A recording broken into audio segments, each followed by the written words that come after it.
আমি সেই মেয়ে, বাসে ট্রেনে ট্রামে রাস্তায় যাকে আপনি রোজ দেখেন, যার শাড়ি, কপালের টিপ, কানের দুল আর পায়ের গোড়ালি আপনি রোজ দেখেন, আর আরো অনেক কিছু দেখতে পাবার স্বপ্ন দেখেন।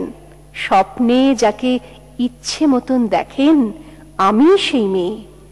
বিহারের প্রত্যন্ত গ্রামে দিনের আলোয় যার ছায়া মারানো আপনার ধর্মে নিষিদ্ধ, আর রাতের গভীরে যাকে বস্তি থেকে তুলে আনতে পাইক বরকন্দাজ পাঠান আপনি, আর সুসজ্জিত বিছানায় যার জন্য অপেক্ষায় অধীর হয় আপনার রাজকীয় লাম্পট্য, আমি সেই মেয়ে। আমি সেই মেয়ে আসামের চা বাগানের ঝুপড়ি কামিন বস্তি থেকে যাকে আপনি নিয়ে যেতে চান সাহেবী বাংলোয় মধ্যরাতে, ফায়ার প্লেসের ঝলসে ওঠা আলোয় মোদির চোখে দেখতে চান যার অনাবৃত শরীর, আমি সেই মেয়ে।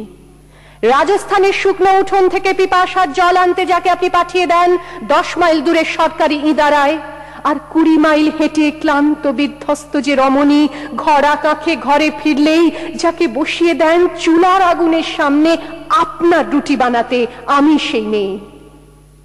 আমি সেই মেয়ে যাকে নিয়ে আপনি মগ্ন হতে চান গঙ্গার ধারে কিংবা ভিক্টোরিয়ার সবুজে কিংবা সিনেমা হলের নীল অন্ধকারে, যার চোখে আপনি এঁকে দিতে চান ঝুটো স্বপ্নের কাজল, আর ফুরিয়ে যাওয়া সিগারেটের প্যাকেটের মতো যাকে পথের দুপাশে ছুঁড়ে ফেলে আপনার ফুল সাজানো গাড়ি শুভ বিবাহ সুসম্পন্ন করতে ছুটে যায় শহরের পথে। কোণে দেখা আলোর গোধূলিতে একা দাঁড়িয়ে থাকা, আমি সেই মেয়ে। আমি সেই মেয়ে এমনকি দেবতাও যাকে ক্ষমা করেন না, অহংকার আর শক্তির দম্ভে যার গর্ভে রেখে যান কুমারীর অপমান, আর চোখের জলে কুন্তি হয়ে নদীর জলে ভাসিয়ে দিতে হয় কর্ণকে, আত্মজকে। আমি সেই মেয়ে। সংসারের অসময়ে আমি ভরসা, আমার ছাত্র পড়ানো টাকায় মায়ের ওষুধ কেনা হয়, আমার বাড়তি রোজগারে ভাইয়ের বই কেনা হয়, আমার সমস্ত শরীর প্রবল বৃষ্টিতে ভিজতে থাকে, কালো আকাশ মাথায় নিয়ে আমি ছাতা হয়ে থাকি, ছাতার নিচে সুখে বাঁচে সংসার। আপনি আপনি আপনি আপনারা আপনারা আমার জন্য অনেক করেছেন। সাহিত্যে, কাব্যে, শাস্ত্রে, লোকাচারে আমাকে মা বলে পুজো করেছেন, প্রকৃতি বলে আদিক্ষেতা করেছেন, আবার শহরগঞ্জের কানাগলিতে ঠোঁটে রং মাখিয়ে কুপি হাতে দাঁড় করিয়েও দিয়েছেন। হ্যাঁ, আমি সেই মেয়ে। একদিন হয়তো একদিন, হয়তো অন্য কোনো একদিন আমার সমস্ত মিথ্যে পোশাক ছুঁড়ে ফেলে দিয়ে আমি হয়ে উঠবো সেই অসামান্যা।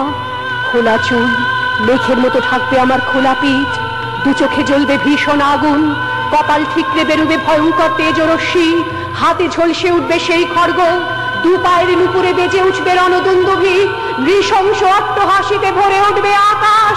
দেবতারাও আতঙ্কে স্তব্ধ হয়ে বলতে থাকবে, মা মেঘ প্রভাং ঘোরাং মুক্ত কেশিং চতুর্ভুজাং কালিকাং দক্ষিণাং মুন্ডমালা বিভূষিতাং। বিভৎস দাবানলের মতো আমি এগোতে থাকবো, আর আমার এগিয়ে যাবার পথের দুপাশে মুন্ডহীন অসংখ্য দেহ ছটফট করতে থাকবে। সভ্যতার দেহ, প্রগতির দেহ, উন্নতির দেহ, সমাজের দেহ। হয়তো আমি সেই মেয়ে, হয়তোবা।